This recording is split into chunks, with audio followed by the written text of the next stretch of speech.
Basically, we have been completing your syllabus. Now, see this evolution of investment banking business. Of course, I'll have to give the answers and questions which is available on the website. Now it's not available, I suppose. Now earlier, when the new syllabus was introduced, exam has given some uh, model answers and model questions and model answers. Only thing the model questions. Now I will give you the questions and answers both for you to go through. There you will be covering all this evolution of investment banking business. Right? That is only a theory part. So only one section has tested question, only one question or two questions from this part. That was 2014 March. The first question after the introduction of new syllabus. So after that, exam has not tested anything on evolution part. That I'll have to do. Then we have completed issue management, and we have completed the structuring of securities, underwriting, asset securitization. I have not taken. It's a separate topic. I'll be taking issue underwriting of securities. Yeah, we have done. I gave note as well. Corporate finance. Okay, only the loan indication they have the huge.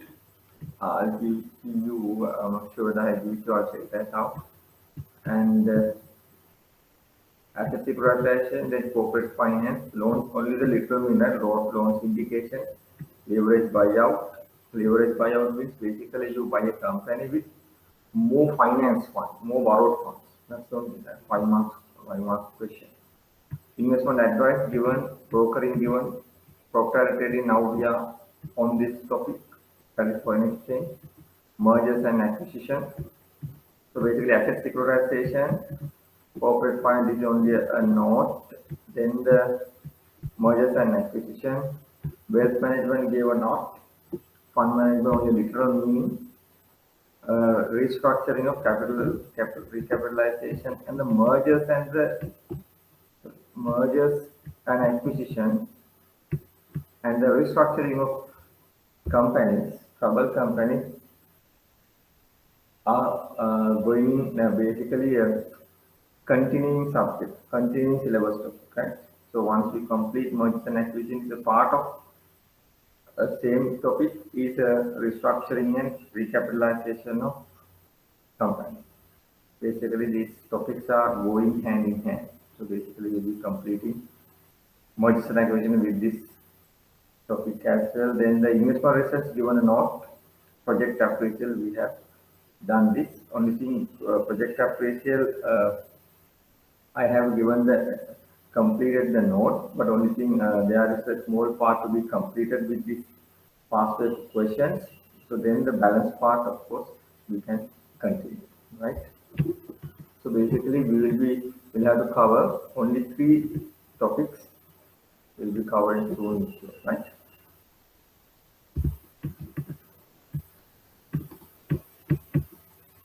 So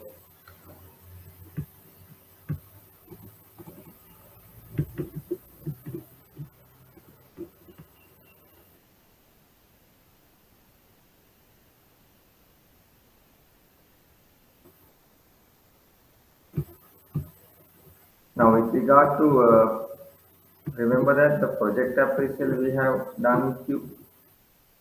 So basically, I just recap what we have done before we enter into this proprietary trading.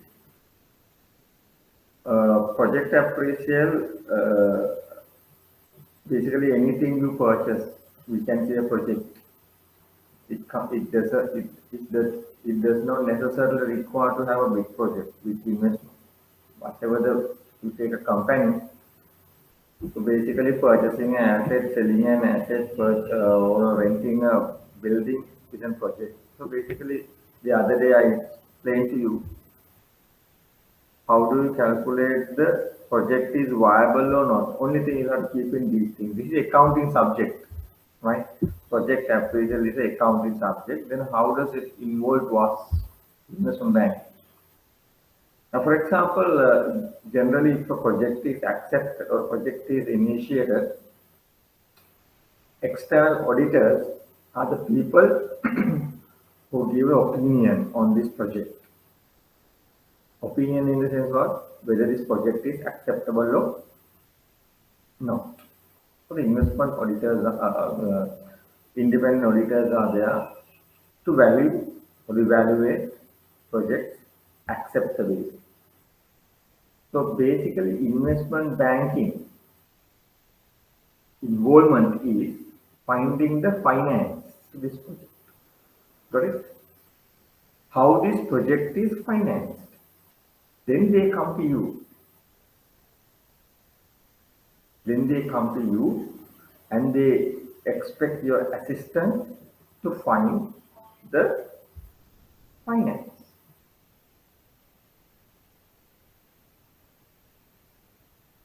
If it is a company accepting a project, financing a project means they can issue shares and get finance and for fund to fund this project.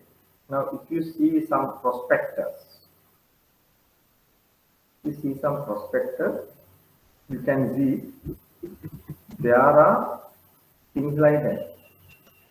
Purpose of the debenture issue is to fund a particular project. Have you seen this? There are things. So basically, in the prospectus, you have to mention the purpose of the fundraising. Similarly, company can ask you to get funding, find the funds for you, find the funds for this project by issuing shares. So what are the other methods to finance project through a company? One thing is issue shares. The other one is if it is existing company, we can ask them to issue rights. If you say bonus issue, is that right? No. By issuing bonus shares, you don't get money. It's only a transfer of reserves to shares. Right? So otherwise you can say the borrowing. What are the borrowings? Issue a debenture. Capital market transaction. Or otherwise finally if you don't like, can go and ask bank to fund it. So there are many methods. So the funding solution, finding a funding solution, they come to you. They come to us, investment banking. So that is why you need to understand the project evaluation. So the project is now only thing the examiner has given the accounting part as well under this subject. Now, the calculation of project appraisal. So basically, project is accepted when the NPV is minus. Now remember when we doing the bond calculation, we never talked about NPV, net present value. We only talked about present value. Then the net means what? Net. Now in the project appraisal, you have seen there is a cash outflow and the cash inflow. In the first year, year 0, in the project appraisal, you have outflow. The other way I showed you. Then the rest of the period, during the lifetime, you have inflow, you can have outflow.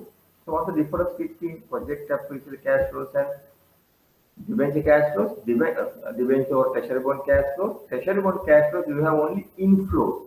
What is the inflow? Coupon. Is there outflow? No outflow. You are finding what do you want to pay now, year 0, for you to invest in this particular instrument. There you don't have any cash outflows, treasury bill, treasury bond, and no debenture calculation. But project appraisal you have. Then we have discussed discounting factor. Remember when we doing the calculation of treasury bond.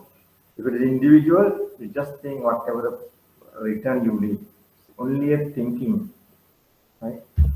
So, what about companies? Now, when you ask, generally projects are handled by companies, right? Projects are handled by companies. So, then projects discounting factor or the required rate of return. I have given you the required rate of return and the expected return difference. That is also important.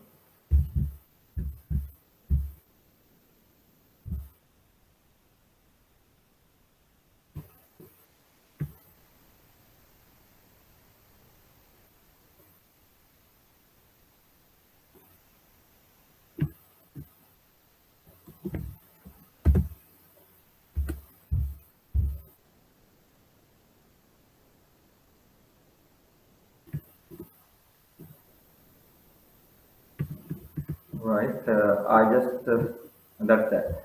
So basically, required rate of return. Many methods we have learned. Remember that CAPM, capital asset pricing model. Then we learn dividend model. So dividend model. There are many questions in your exam. I will taking up. I will be taking up when you doing the balance part of that. So balance sheet, of course, gives an indication of the rest of the things. Now these things, just to read. And the only thing we need to discuss the weighted average cost of capital. There I'll be taking an example with you.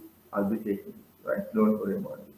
And these things I'll be discussing with the question. And also remember this is the required rate of return and expected return. And this is important. This relationship is also important. Now see, if CAPM requires 10%, CAPM is what?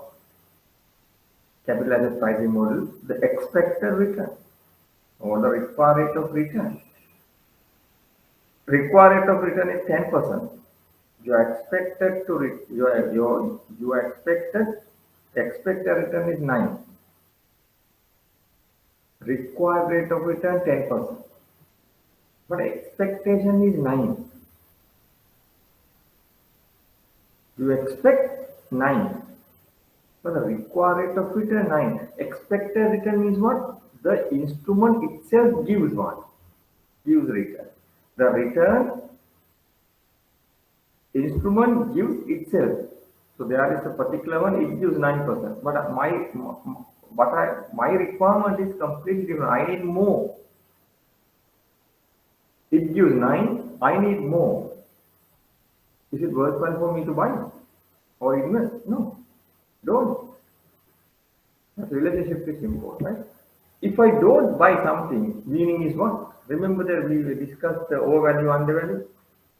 If somebody says not to buy, means why? Overvalued, overpriced. They are also the similar. Don't buy, so overvalued, overpriced. Don't buy, right? If it is don't buy, recommendation is not to buy, then must have these particular instruments have overvalued or the overpriced. So don't buy, right? Similarly, the other way around, undervalued, right? This relationship is important. So the balance part, only thing I will be taking some questions with you in the exam question. I'll show it to examiner has tested many times, right? And I just want to show it to you the debenture advertisement. Commercial Bank has recently issued one.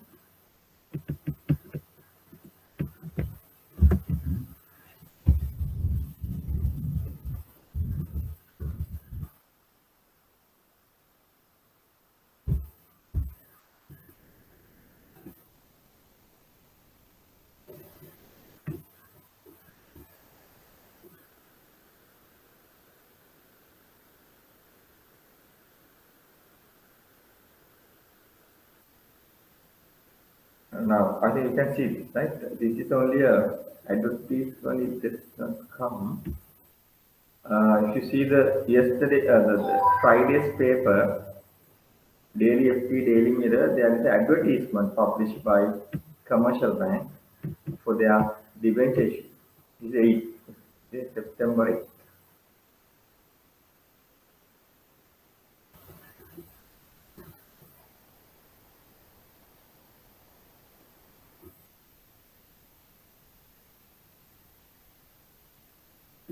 right? Now see, understand it. The bank is issuing 50 million Basel 3 compliant tier 2 listed. Now all these words are familiar now. Now I told you now banks are issuing these days Basel 3 compliant tier 2. Now Basel 3 compliance means what? Now every bank has to maintain Basel 3 or the capital adequacy ratio under Basel 3. Now the ratio is 14%. Now the government, the central bank has reduced it to 13. There are two types, right? Commercial bank and bankruptcy loan, strategically important banks, they have identified they'll have to maintain 13. Other banks, HMB, People's, those banks maintain only 0.5% below that. So only two banks have been strategically identified. Then they'll have to maintain more. If these one of banks collapse, system collapse. So basically, central bank needs to maintain very much equipped with the capital of these two banks.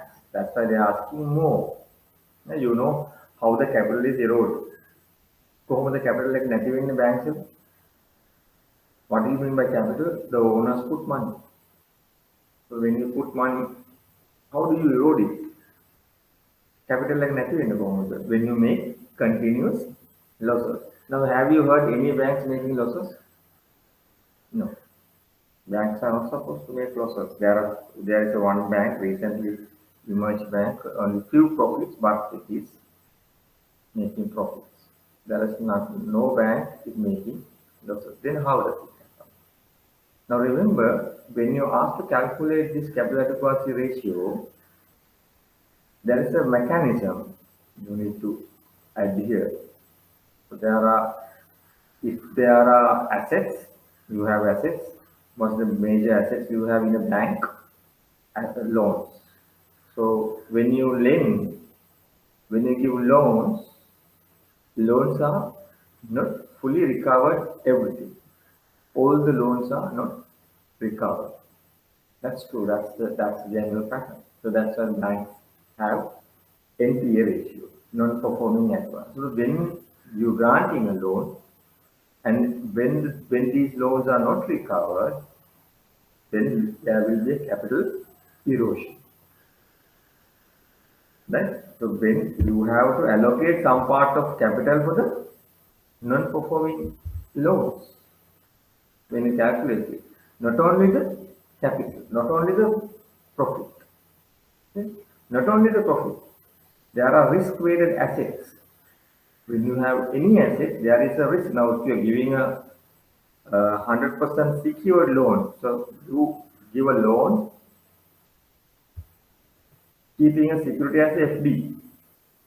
You are giving a loan on FD, fully secured. Risk-weighted asset is zero. Meaning what? You put the capital and reserves above, the below you have what? Risk-weighted asset. There is a formula for you to calculate. Formula say උඩ කෑල්ල මොකද්ද? Capital and reserves. Then capital and reserves should be divided by risk-weighted and risk-weighted again. Then අපි කියමු loan එකක් දුන්නා නම් 100ක fully secured නම් you take 100 there. You take 100. But if you are giving a unsecured loan, say property, the risk weight is little more. Property cannot be realized at once. There is a risk of realization of assets. So depending on that, central bank has given a risk weight. Then if it's a 100, then you will have to keep 150. So the 50% risk example I am taking.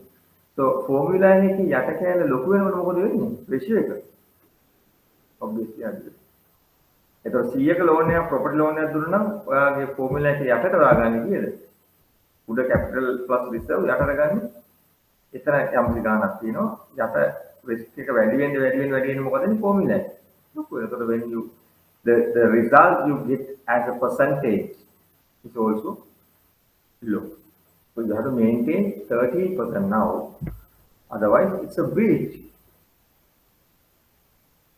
Otherwise, it's a regulatory breach. You can't have more than 13% entire, right? Tier 1, Tier 2 capital both. Can't have more than less than 13%.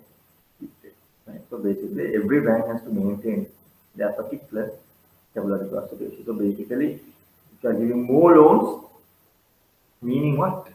More risky loans, your risk-weighted assets, your risk assets has assets going up.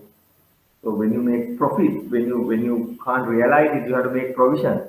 What happens when you make provision? Then your profit figure also comes down. So the Uda Kerala, when you make provision, why NPA? Plus, when you're giving an unsecured loan or a half secured loan, not full secured loan, then where risk weight assets also, the amount of the figure of risk weight assets also, then the ratio is. So that's why to strengthen this capital, rather than you ask owners to put, rather than you ask new people to put as capital, decided this bank, commercial bank, has decided to go to the market and raise debenture. So that I'll be giving a note when we're doing a question. Why a company or institution decide to do or go for share issue, not for debenture or otherwise. Why any institution decides go for debenture rather than share issue? So you can think about it. And there was a question. Okay? Simple. Now the learning, if you have followed up to now, you can easily think about it, right? What are the reasons why people are trying to issue debentures rather than, yeah. Now recently the central bank has increased their policy rates, right? So if the commercial bank has decided to go or launch this particular debenture before that, so that was fine. Now they are actually issuing this particular debenture after the rate hike. So we are expecting another rate hike. So that's why before that only I think they are going to issue this rather than waiting till the end of this year. Right? By end of this year, they need to maintain one thing is capital adequacy, and there is another tendency further interest rate to go up. So better to issue now. Right. Now understand these terms Basel 3 that we know. Basel 3 compliant. Let's comply with the Basel 3% capital adequacy requirement. Tier 2 means what? Now there are two types of this particular capital adequacy ratio, Tier 1 and Tier 2. Listed. This debenture is listed. So basically debenture, when the listed debentures are issued, you can trade it. But we discussed in Sri Lanka, we don't have much sophisticated market like shares. Unsecured, there is no security. What do you mean by that? There is no security. If commercial bank does not pay this debenture for the investors, can't do anything. So basically, investors are helpless, so they don't have anything. There is no security. Like when you grant a loan, you take a security. You can realize the security. When you realize, you can sell the security and pay off or get the settlement of this whatever the loan you grant. But here, no, subordinated. What is the subordinated? Subordinated to what? Capital. When the commercial bank is liquidated, when the bank is bankrupt, when the liquidity comes, when the liquidation comes, these debenture holders are paid just before the capital, just before the true owners. Just before the true owners. So basically, it's more like capital. That's why subordinated to capital. Subordinated means second, right? Redeemable. Sorry. Redeemable means what? After whatever the period, after 5 year or now this debenture is there basically issuing for 5 years. After 5 years, you can redeem it. Are there irredeemable? Yes, there are instrument like irredeemable. Tell me a word. Tell me the instrument name. 81 capital. Remember, state banks issuing debenture if they want to take it to the capital. 81 instrument. Now here tier 2, 81 instrument is for tier 1 capital for state bank. That is perpetual bonds. There is no end. There is no maturity. Perpetual bonds means there is no maturity. That is 80, tier 81 instrument. Tier, now capital adequacy Basel 3 capital adequacy is tier 1 and tier 2.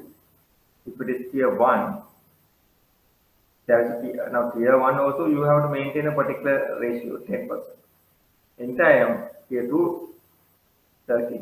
So the tier 1 also you have to maintain. So the when the when you issue 81 instrument meaning the for this perpetual instrument there is no what maturity there, right? That is irredeemable with a non-viability conversion feature. What do you mean by that?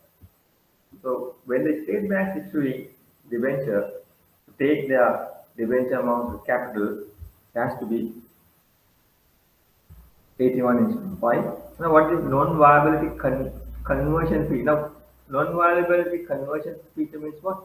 One day, if something goes wrong, or there are methods, there are criteria, then if this one of these criteria is not met, debenture holder should be repaid. Now, repaying means what? You can convert into shares. You can convert into shares. These are convertible debentures. You can convert into shares. Now, if you take state bank, they can't convert into shares. Why? There is only one shareholder there. So basically, that's why they have to issue 81 instruments. Now, if you invest in state bank's debenture, meaning you have to write it off. There is no conversion factor. Here, the conversion factor is there. Why you can convert this into debenture, right? Now, see, debentures are two types. Type A, 5 year instrument with a fixed coupon rate 9%. Now, tell me why commercial bank has decided to go for fixed rate. And type B 60 year. Now the type A 5 year instrument with 9% fixed. Type B 6 year instrument with fixed coupon rate 950. Now they have two types, type A and type B. Both the options they have selected. Now you only decide, right?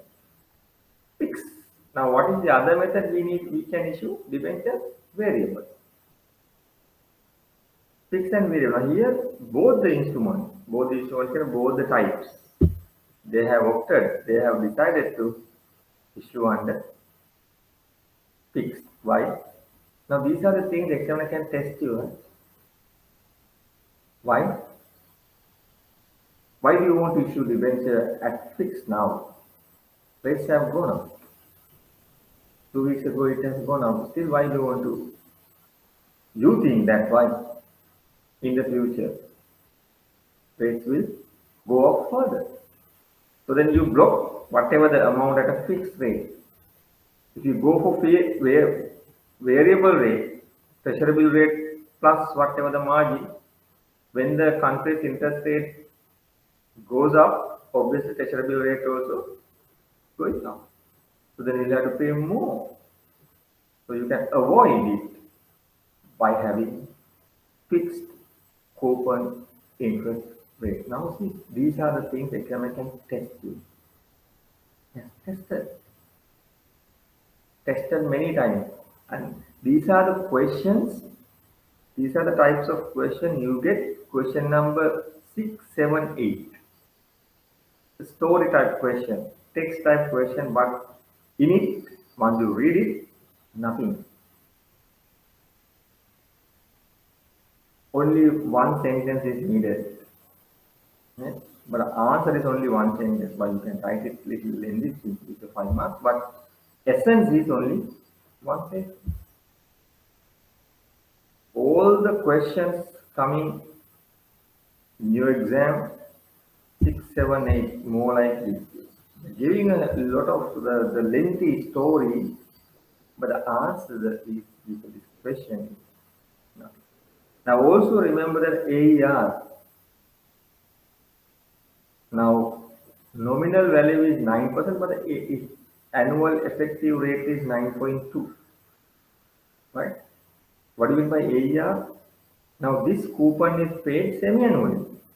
However, they are. But AER means tell me the annual return. However, they are right. 9.9% ගානේ අවුරුද්දට දෙපාරයි අවුරුද්දට 9ක් ගෙවලා half හම් වෙනවා මාසයක ඉතුරු half හම් වෙනවා ඉතුරු නැහැ.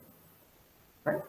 If you take these things together, meaning is what AER means. Now, when you have your bank FD, there is a requirement put by the central bank. You have to publish the AER rate as well.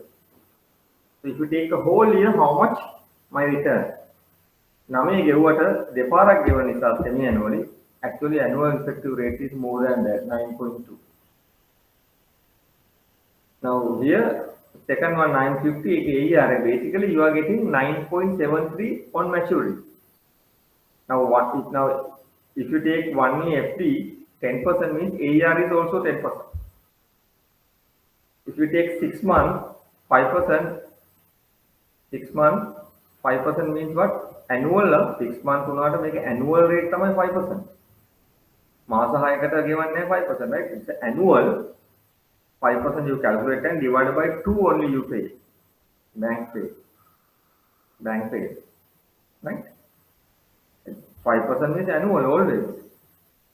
But interest is paid semi-annual means if you take entire amount you received after 1 year and divided by whatever the amount you invested, is little more.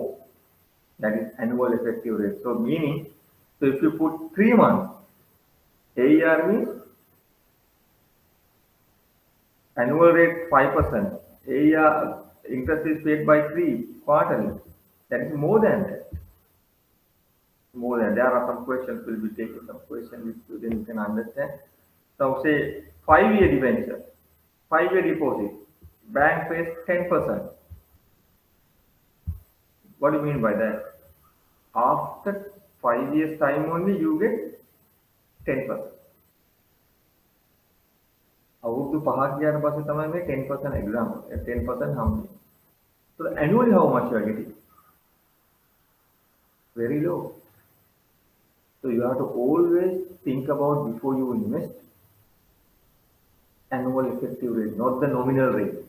Now some banks are paying 8%, 9%, 10% කියලා කියනවා 5 year, but sometimes it is worth investing 1 year deposit based on the AER.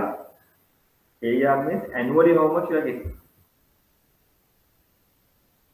දැන් කෙනෙකුට ගන්න පුළුවන් nominal interest එක අවුරුදු 5කට වර 10ක් ගෙවනවනේ. You always think about the AER. Based on the AER only you take decision, investment decision you have to take. Okay. So interest frequency is more, AER is more. Okay, understood. 1 year AER is nominal and the AER is the same, right?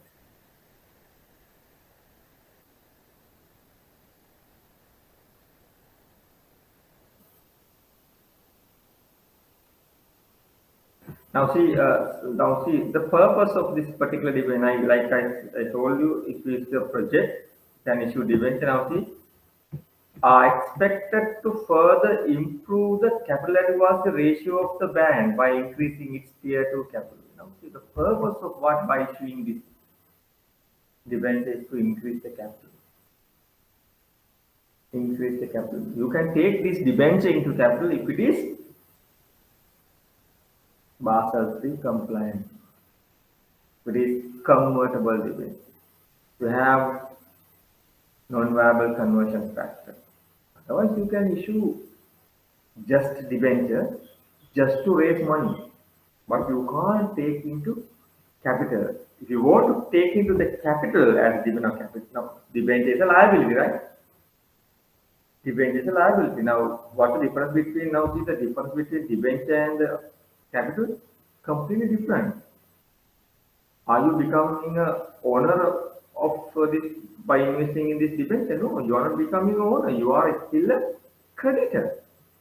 Say, I invested, so I want to invest in this particular debenture in the commercial bank. Will I be entitled to a shareholder? No. But you said you can take into capital. That's a difference. That's a different thing. Bank can take this whatever the debenture into capital for that capital. Capital was calculation. But I'm not a shareholder, right? I'm still a creditor. I'm still an investor. Think from the investor side. People who are investing in this particular debenture, right?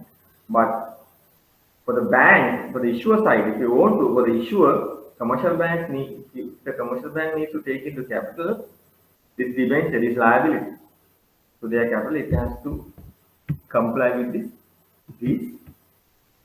features. That's all. Otherwise, if they want money rather than issuing shares, they can issue another debenture, normal debenture.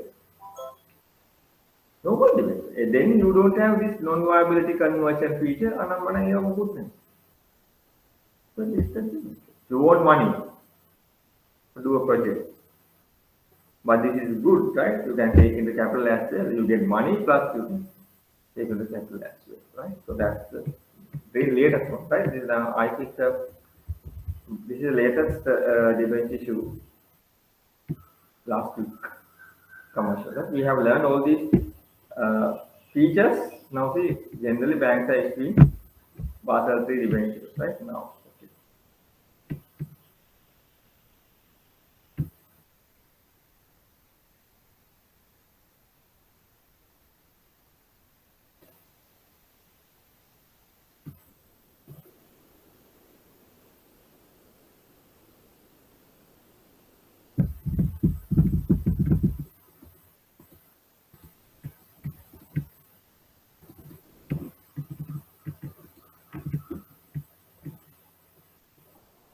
Now we will move on to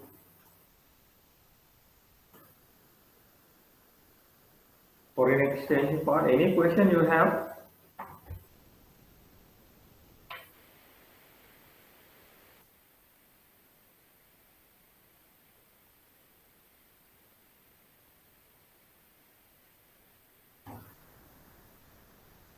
Anybody has any question? If you have any question, please ask anything about the present context also. You have kind of idea which can assist you, right?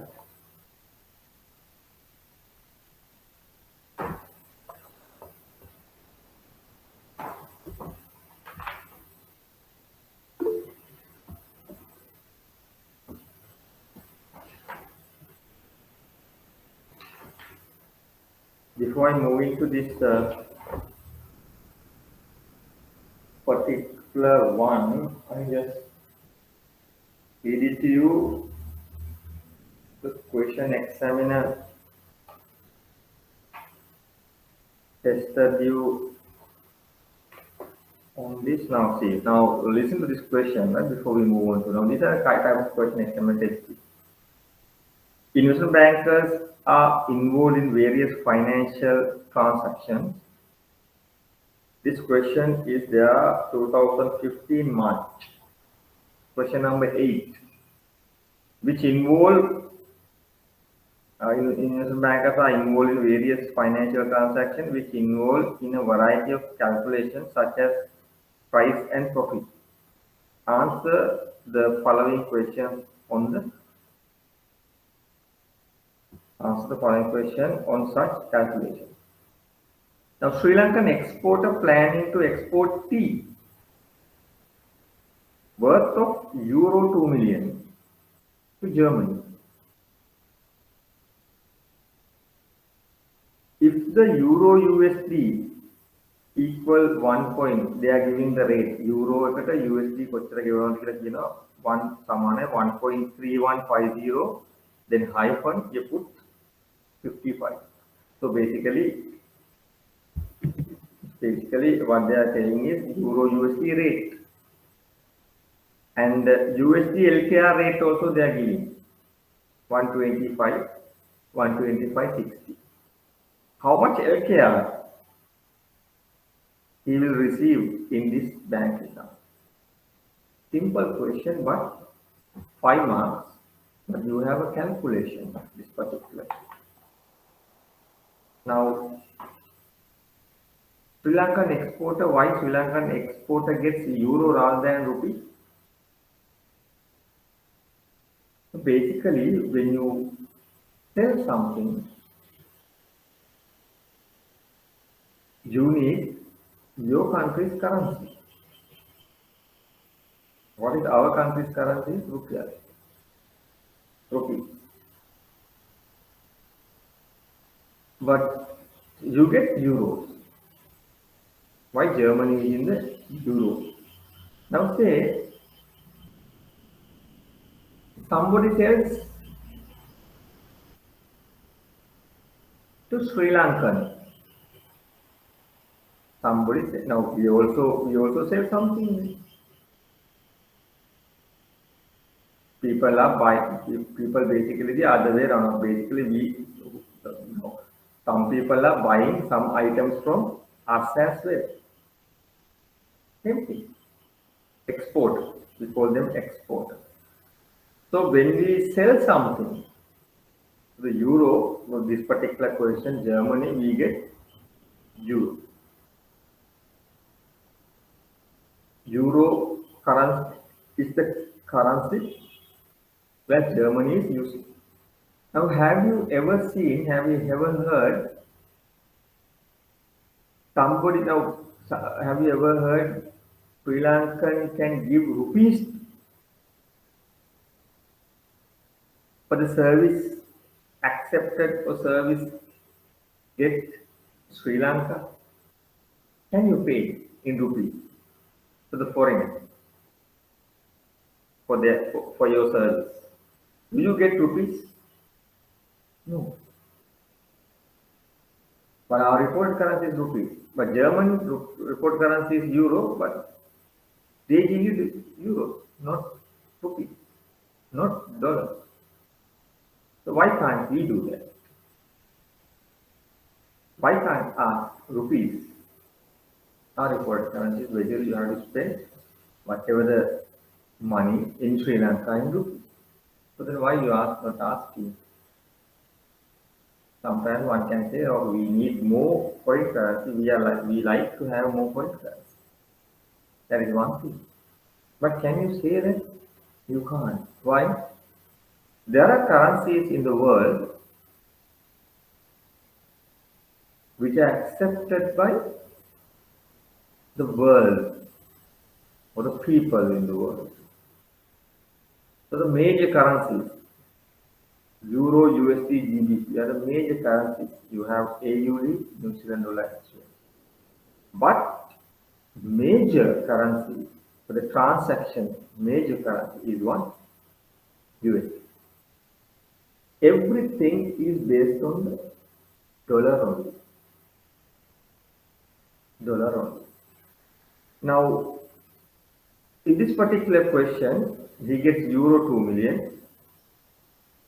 But ultimately, he needs to have how much rupees I am getting, right? So, understand the present situation also. Now, when you have instability of your country's exchange rate, it is not good for the economy. Now understand the present USD LKR rate. USD LKR means what? USD එකකට LKR කොච්චරක් ගෙවනවද කියන එක තමයි අපි ඔය කියන්නේ. Why you have 200 and 203? What do you mean by that? 200 203 means what? Why 2?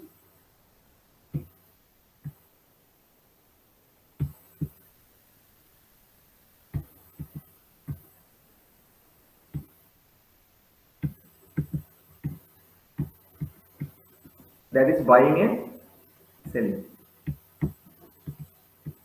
200 and 203, 200 and 200, 200 and 200, 203 means buying and selling. One second, I'll show it to you.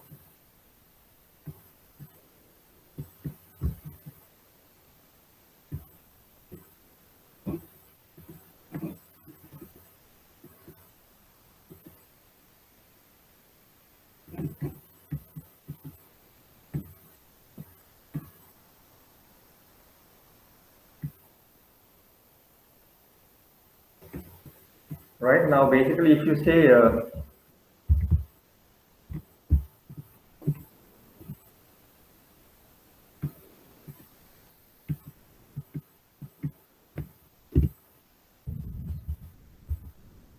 USD LKR rate, right?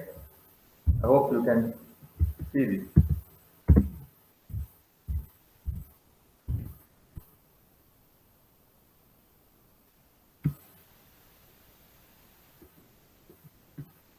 Now it says, for example, right, 200, 203.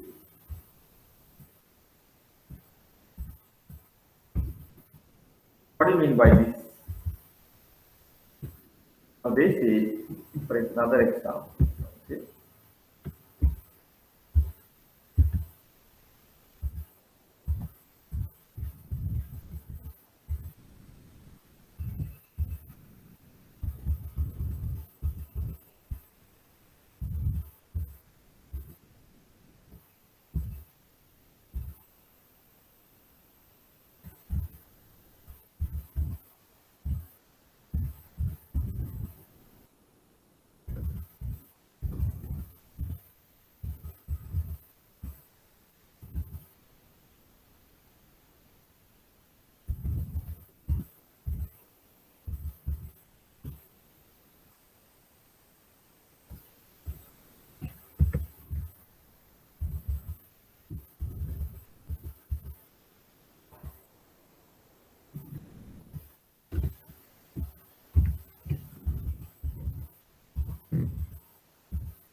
Right?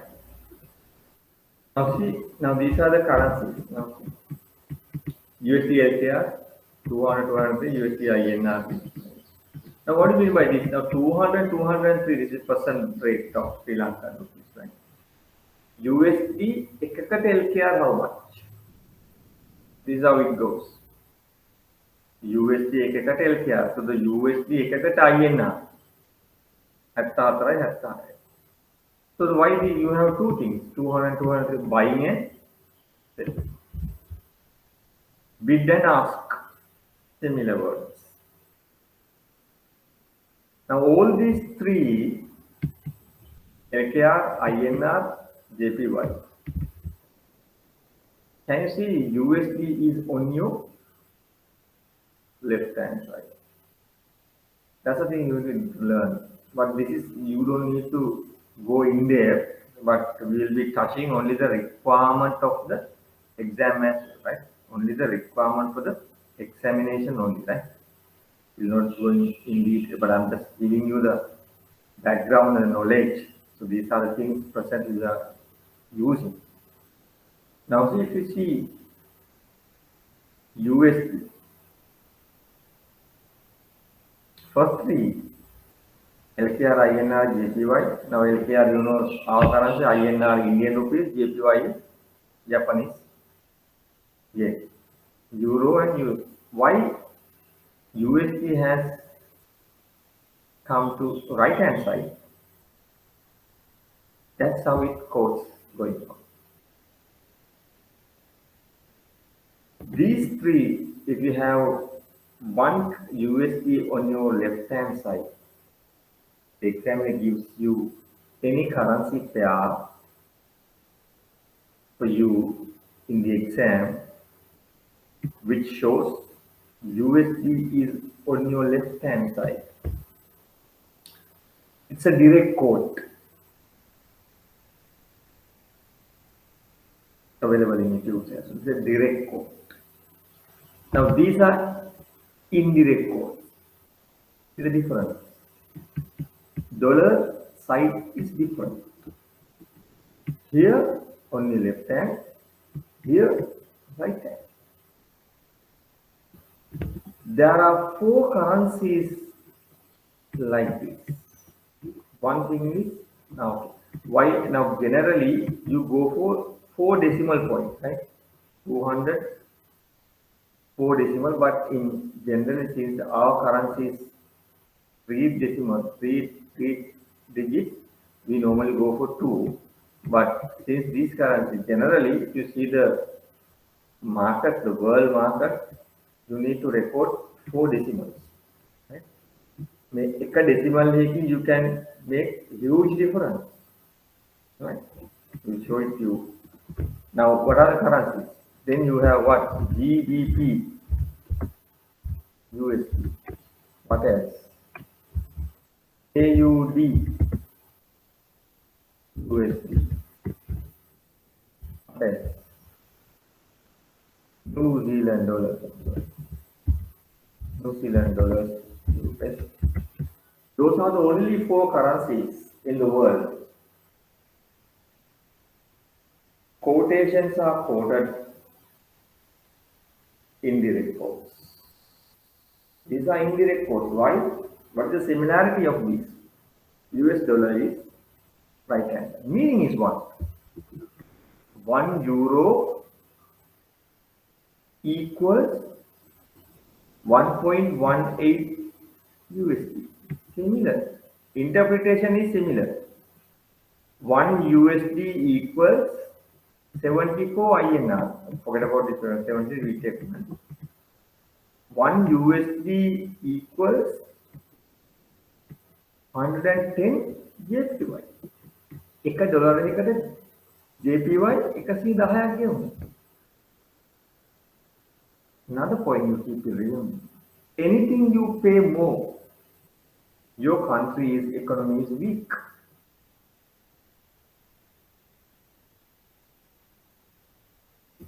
Dollar එකකට තමයි මේ ගෙවන්නේ කියන්නේ JPY 110ක්. So JPY economy is weak. That's the interpretation. Dollar එකකට තමයි LKR 200ක් ගෙවන්නේ. When you pay more, your country's economy is weak. Who pays more? මේක dollar එකකට තමයි මේ LKR 200ක්. LKR pays more. LKR economy is weak compared to USD, US.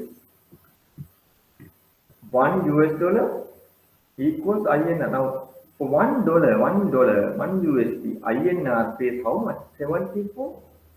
Who pays more? INR pays more. INR, India economy is weak. India's economy is weaker than US. Meaning is that Japanese economy is weaker than US. Here, €1 එකට you pay USD 1.18. You pay more than money. Who pays more? USD pays more. Euro currency is euro country, or whatever, if you take whatever the country, euro currency is stronger than US. US pay more, USD pays more. If you take this one, it pays 1.38. 38. Who pays more? USD pays more. AUD, if you take AUD, 0.07. Now what is it? Point zero here, 7.1. The decimal of that thing, I'm just taking a hypothetical one. Okay. Here also the same.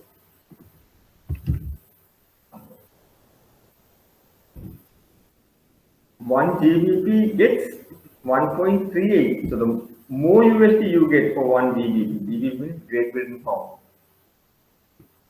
1 GBP gets 1.38. More than one you get. Who pays more? US dollar pays more. US economy is weak compared to UK. Now AUD එකකට USD 0.7. Meaning is what? Who pays more? AUD එකකට USD එකක්වත් ගෙවන්නේ. Point ගානක් ගෙවන්නේ. Then USD pays less. Who pays more? AUD. Or meaning is what? Australia economy is weaker than US. Who pays more here? Economy is weak. New Zealand dollar එකකට USD ගෙවන්නේ 0.7 එකක්වත් ගෙවන්නේ. US dollar ගෙවන්නේ 0.71 එක New Zealand dollar එකට. USD pays less. The economy is better than New Zealand. So that's the interpretation you get. That's the interpretation you get. Now these currency can be changed overnight. Now these currencies can be changed overnight depending on the data comes. Data means what? Now these countries now accept Sri Lanka. Now these countries' currencies are very much sensitive to news. If countries' employment rate has come down, unemployment rate has gone up, meaning their country economy is weak. So obviously you pay more than suddenly the data comes out, finish. Can happen. Now recently we are expecting US dollar to weaken further due to this. There is a hurricane. What do you call this? Storm is going on, right? So there is a reduction. There is an impact to the production of oil. So then the economy is sometimes a little shaky in US these days. So then your currency is getting weaker. So these currencies are very much news sensitive. Something goes wrong against you, you pay more, your currency getting weaker and weaker. So understand, so very sensitive. Now meaning is what? They are fundamentally adhering to the demand and supply. Fundamentals are working in these countries when you're quoting currencies. Right? World is looking at these currencies. You can trade these currencies today. Right? So suddenly you can see that based on the results, based on the data, you can change overnight. Right? You can take a decision on these countries' economics, right? So understand it, these four are indirect codes. Anything other than these four, we call it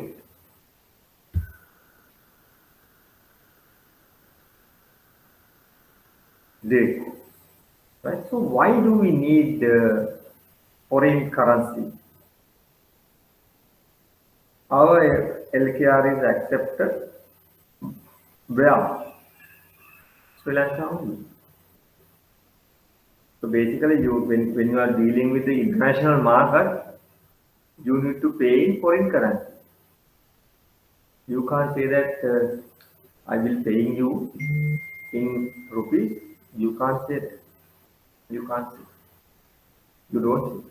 Your LKR is not a world accepted currency. But dollar, yes. Everybody is accepting dollars. Now, what do you mean by stabilized exchange rate? Let me take Sri Lankan one. What do you mean by stabilized exchange rate? Now, this is buying rate, this is selling rate, right? This is buying, this is selling. Or the bid and ask.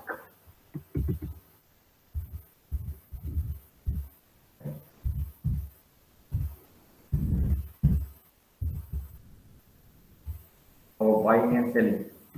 That's why you have two. Now, tell me if you take this 200, 203, who's buying, who's selling? Very important in the exam. Who's buying and who's selling? Remember, banks buying and banks selling, not yours. බැංකුව ගන්නවා dollar එකක් බැංකුව දෙනවා dollar එකකට 200ක් බැංකුව ගන්න dollar රුපියල් 200ක් බැංකුව විකුණන්නේ dollar එකක් 203. So I'm going to your bank with 100 currency dollar note with me.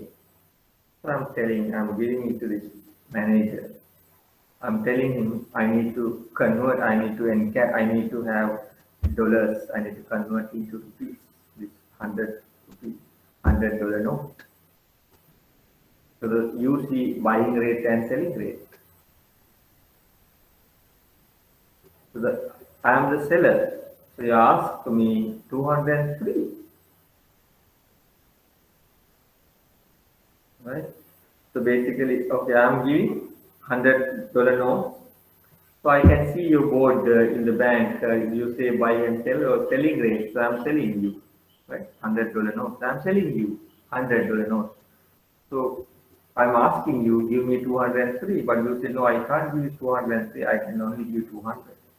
But I'm asking you, you said the selling rate is 203. So I'm selling it. True that this is our bank's rate.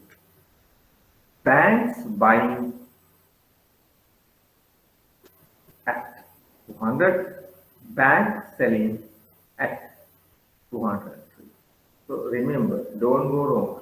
Think always from the who side, bank side, in terms of foreign currency.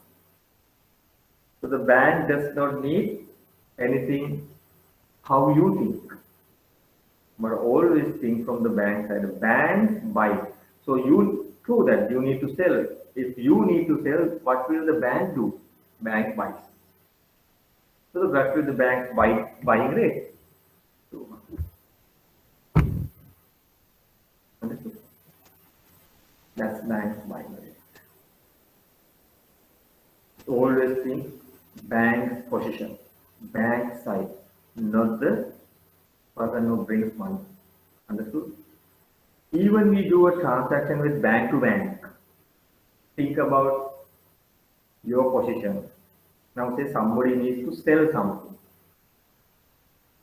Now you need you need to buy INR. Example only, right? You need to buy INR. Your bank needs to buy INR. What's the rate you can get it? You need to buy INR. True that. But you always honor the other side. Why? You need to buy. In this case, you are the beggar. I am looking for, I need to buy it. Please give me. Think like that, right? This is how you think. I need. Is somebody there to sell? So can I dictate my terms? Can I say I need this? No. Then you mind your own business. You always, when you need to buy, so I am in beggar side. I need. Please give me. So So I have to adhere whatever the sellers say. What is their sellers say? 76. If I need to buy INR 1000, I can't get 74. What I'm trying to tell you is that two, that's buying rate. Now I need to think here from the seller's side. Somebody has to sell me. Obviously, if you want to sell something, you won't sell at lower price, right? Do you sell? ඔයාලට යම් කිසියක් විකුණන්න තියෙනවා 74 76 තියෙනවා. What price you selling? 74 or 76? You'll be selling at 76 only. That is your selling price. If you like, if I like, I can price it. If I don't like, I can say no, I don't. Right? They're two different things. If I go to bank with a $100 note, bank will give you 200. Why? I am the seller, bank is buying. These quotes are bank's quote. The bank's buying rate is 200. Each one transaction. So your bank needs to purchase INR 1000 from another bank. You need to purchase. You are looking for INR 1000. You need to buy. Somebody has to sell. Their selling price is what? 70. So basically they will sell at 70, meaning you will be buying at 70. So understand the difference between two scenarios. Very important example, right? And what do you mean by stabilized exchange rate? Now when you have this particular exchange rate, now you know before this came into the picture, now last week we had only this last week we made 203 hours. That's a quality here.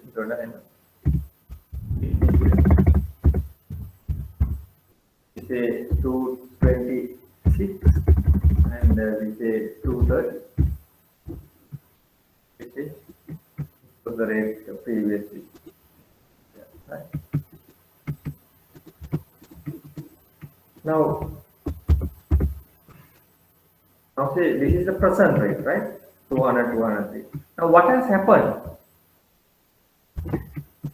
Forget about this. I'm selling negative. Take this one only. You will forget about this.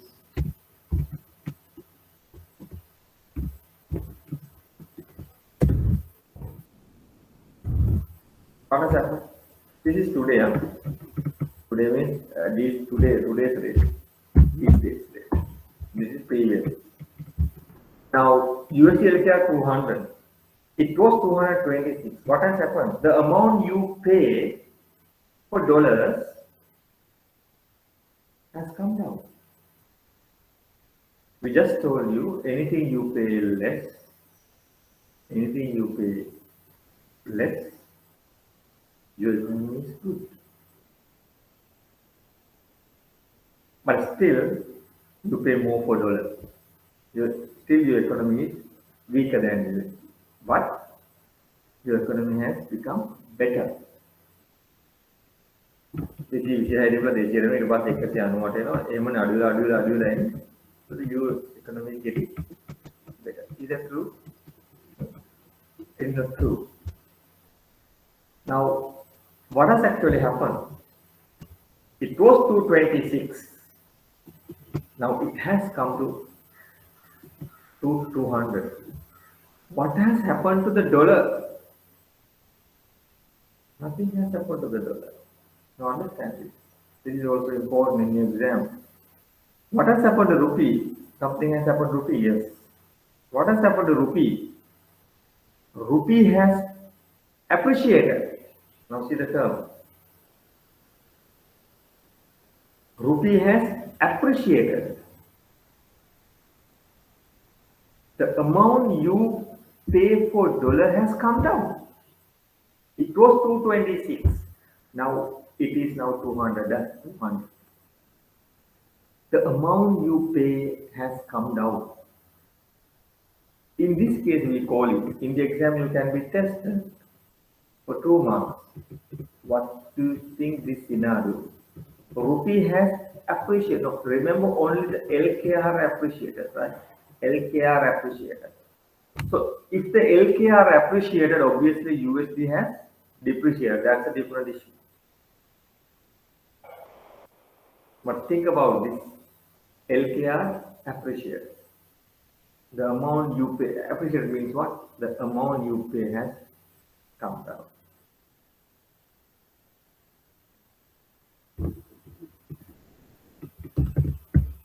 This was, this is today. From 226 to 200, right? That's what we are learning. This is the rupee has been appreciated.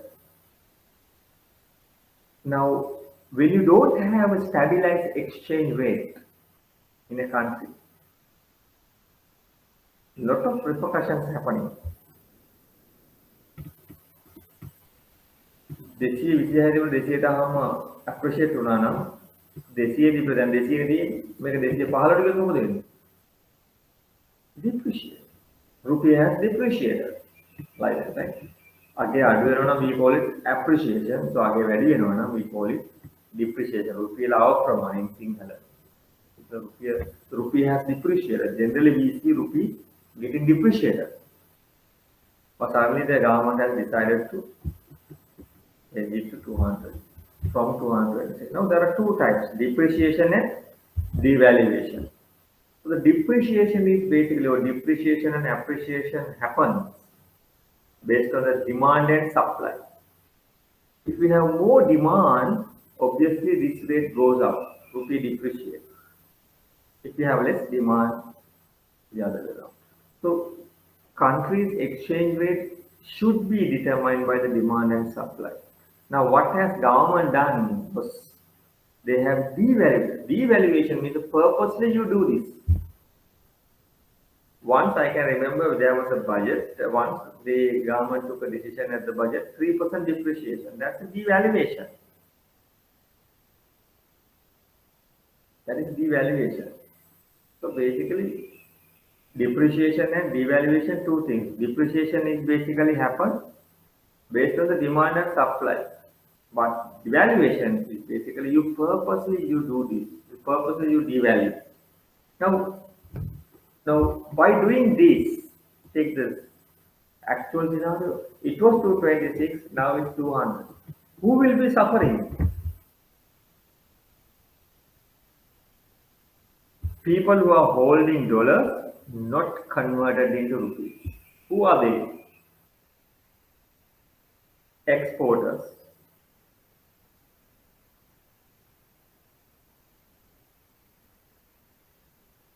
ये साथी सौदा තමන්ගේ dollars ටික convert කරලා නම් රුපියල් වලට would have got 226.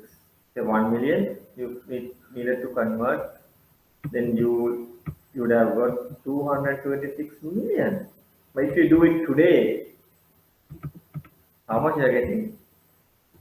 200 million only. What's the loss? 26 million you lost for the conversion. Then imagine. So what do you do if you are exporter? No, you wait and see. You expect further depreciation in this particular dollar. That's what actually happens. That's why now exporters are not converting now. Now who will be benefited this? Importers. ඉස්සර dollar එකක් ගෙවලා මොනවා හරි බඩුවක් ගන්න දිනනවා නම් ඉන්දියාවේ how much you have to pay in rupees to the bank? 226. Now how much you need to pay? 200. I 200, 220, 230, not 203, but think, right? මේක තමයි selling rate එක හිතන්න. ඉස්සර 226 මං ගෙවුවා බැංකුවට $1 එකක් ගන්න. So I'm importing. How much now I pay? I can purchase $1 by paying only 200 rupees. Who will be benefited? Importers are benefited. Importers are benefited means what? They need to pay less. If they want to pay less, the amount he imported to Sri Lanka, the price wise, it is lesser. I think 12 Jaya. So when the prices of goods and services, here the goods coming down means it's a positive inflationary figure. There is no inflation, then the prices of the good will not go up. So the now understand, if you take a particular decision now, exchange rate of a country is very very sensitive economic indicator. So that's why any country needs a stabilized exchange rate. You will protect the import plus you will protect the exporter. Now, are we are Sri Lankan, are we import oriented to export? What do we have more, imports or export? Of course, we have more we have more import. So basically, you like this rate to come down. There is a positive inflationary figure, but exporters don't convert at this. So then you have the 26 rupees reduction. Obviously, it's a huge thing, right? You can't do that overnight. So when you have so the country like import oriented, we like this rate to be at 200 rather than putting at 600. So we are import oriented country. අපි මේ කැම ඉම්පෝර්ටර්ස්ලා කැමති මේ දේශීය දෙනවට වඩා දේශීය විශ්ලේෂණයට වඩා දේශීය කැමති. But think about country like Japan. What is their main objective? To export vehicles. Out of these two scenarios, they Japanese like which scenario? දේශීය විෂය කියලා හිතන්නේ මේගොල්ලන්ගේ කරන්සි එක USD එකට මේ JPY දේශීයයි ඉතල දෙන්න දේශීය විෂයයි. May scenario they can forward which one they like. They like now see different countries have different motives. So they like interest rate move up means what? JPY to they like make a 115 වෙනවා they like.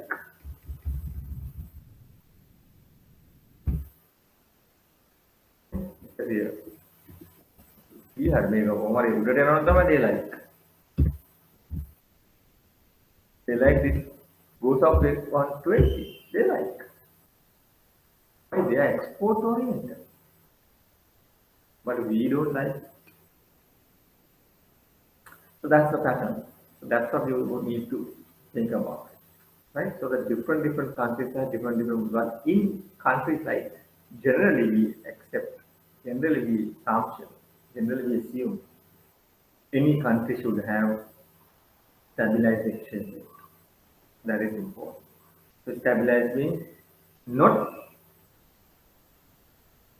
making losses, not giving losses to the importers, not giving losses to the exporters. So when you have stabilized exchange rate, then you will be benefiting. Importers and exporters both will be benefiting by having a stabilized rate. So it's very important country to have an exchange rate. So that's why that's important. Understand? So, devaluation, depreciation, stabilized exchange rate, all these things are learning points for you. Bid and ask, buy and sell. Anything you pay, your country is weak. Now, in this, what has happened? Rupee has appreciated. The amount you pay for $1 has come down. So generally, how? So generally, now the central bank has purposely did this. Now, how does it happen? This When you have more dollars to the country, obviously this is the same country. අද මම $1 එකක් ගන්න ගියාම මට 226ක් බැංකුවට දෙන්නට ඕන. Now see, think about the Sri Lanka is flooded with dollars, tourism, export, FDI.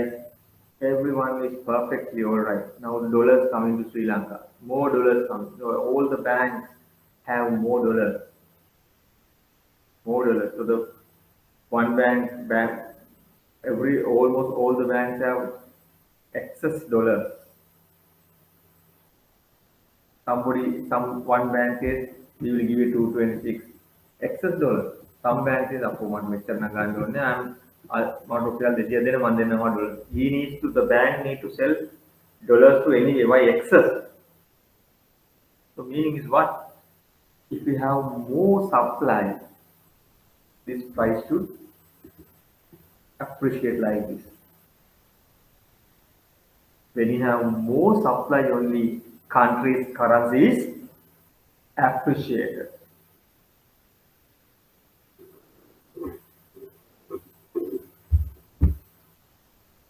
When you have more foreign inflows, then the country's economy or the exchange rate is appreciated. So basically, this has not like that. So central bank has, there are three different rates prevailing. Banks, private banks had a different rate. State banks had a different rate. Central bank had a different rate. The curve market or the informal, the black market we call it, had the different rate. So now all the banks are adhering to this 200 and 203 level. Now all the banks should buy dollars at 200. All the banks should sell dollars at 203. That's the direction. It's not a direction. Direction has not come yet, but it's basically acted on the governor's letter. Governor has sent a letter to all CEOs of banks and requesting and required to maintain this 200, 203 level. So that's why banks have reduced their exchange rate overnight. Just done overnight, right? So understand the direct cost, indirect cost. That is also important for you to understand. And important thing is why do we need this? Basically, we are doing foreign exchange transaction, and also remember some different currencies, different icons like JPY, Japanese yen, GBP, Great Britain pound. Also, you have gold. Also, another now gold XAU, right? Gold also trading. Now remember that when you're doing the first lecture, I have given you the commodity market. Under commodity market, gold is one of the trading instrument. Right? Gold and platinum XPT, silver XAG, all these are traded in exchange. Now you know gold prices. If a gold there, then it's basically going at 1008. Right? It has 13220, 2020 last year. It has come down. Now gold prices and the US dollar prices are going hand in hand. Now when the US dollar getting weaker, gold demand is going up. That's international market practice.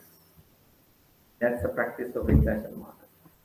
Now finally I will touch you one more thing with you. These things you can read it, why we need it. And now understand this practical situation, understand. Now say you need to make a payment to the CIMA institution of UK. So what do? You have rupees. You go to your bank. You say, I need to send GBP 200 to the UK CIMA institution.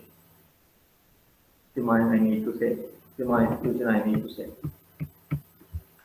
CIMA institution I need to send $200. So then what does the bank do? So the bank will accept it, and they will bank will accept it, and they accepted to send this money to UK institution.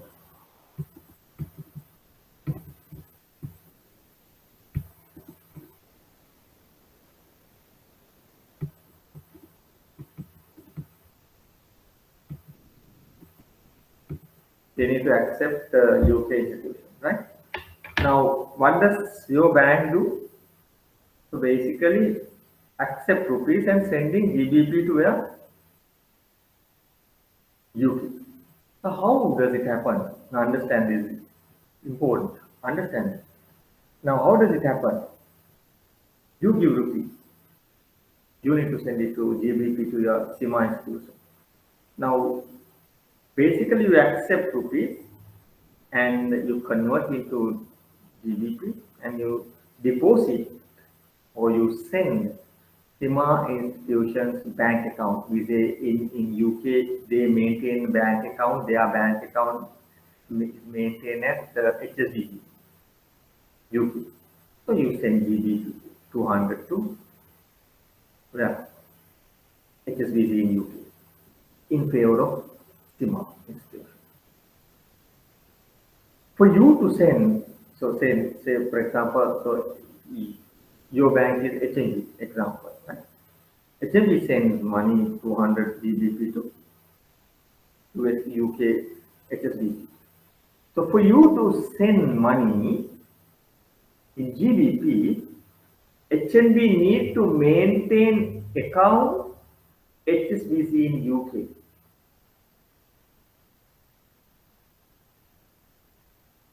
Your bank needs to maintain account in UK HSBC bank.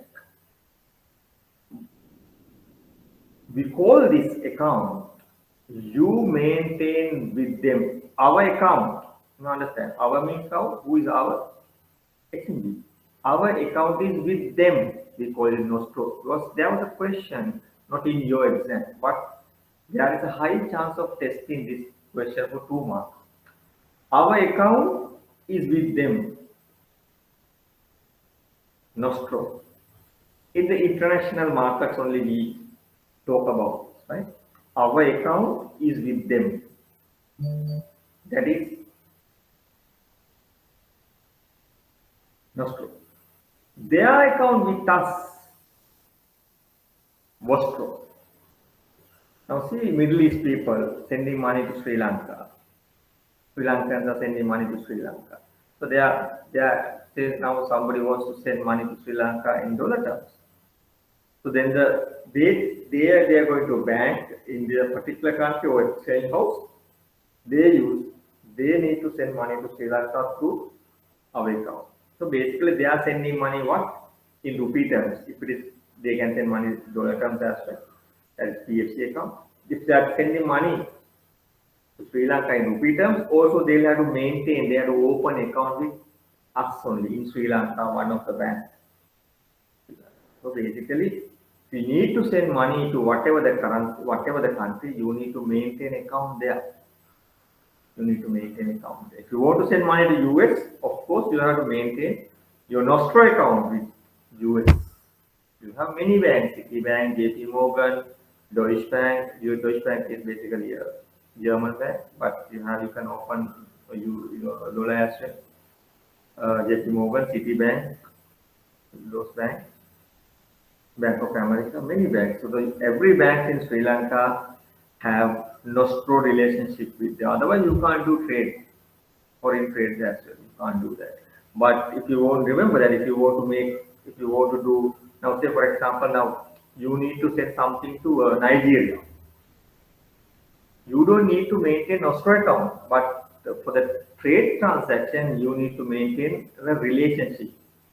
Corresponding relationship. We call it a corresponding relationship. We call it RMA. When you sign an RMA with that Nigerian bank, you can do the trade transaction. Trade transaction can import and export. But if you want to send money, now Nigeria also you are not sending in rupees. Nigeria also you are not sending in Nigerian currency. You are sending whatever the currency dollars. So if you are sending dollars anyway, you can use US bank. Through US bank only you are sending dollars to Nigeria. So perfectly all right. You don't want to maintain account or the open account in Nigeria. Why you are sending in dollars? So that's the mechanism in the world. That's the mechanism, practical situation. That's how it happens, right? So any question you need to ask. Uh, so those are the things. Actually, there are a few things to calculate cross rate. Examiner, I read it to you the question. There are the cross rate is examiner tested. Examiner is testing you the cross rate. So I'll be taking that. Then we will be moving to derivative instrument. So that was also examiner tested one. Recent, not the the latest one, the previous one. Examiner tested hedging instrument, forward exchange transaction, like that's a hedging instrument. With that, we can finish it this foreign exchange transaction with some questions, right? So basically, that's that. Any question you need to ask, then we can meet next week. So sometimes I might take a class on Wednesday, Thursday with you to complete this balance part with the calculation part, right? So I will let you know in advance, and I request you to participate. Probably it might be on Wednesday only, right? So I'll let you know if I'm taking a extra class instead of this Sunday, right? I'll let you know. Any question you bring questions. Otherwise, you will be not learning much, right? Start learning now. Any question you bring it to the class and we can discuss, right? So then we will wind up the class. Thank you very much for the participation.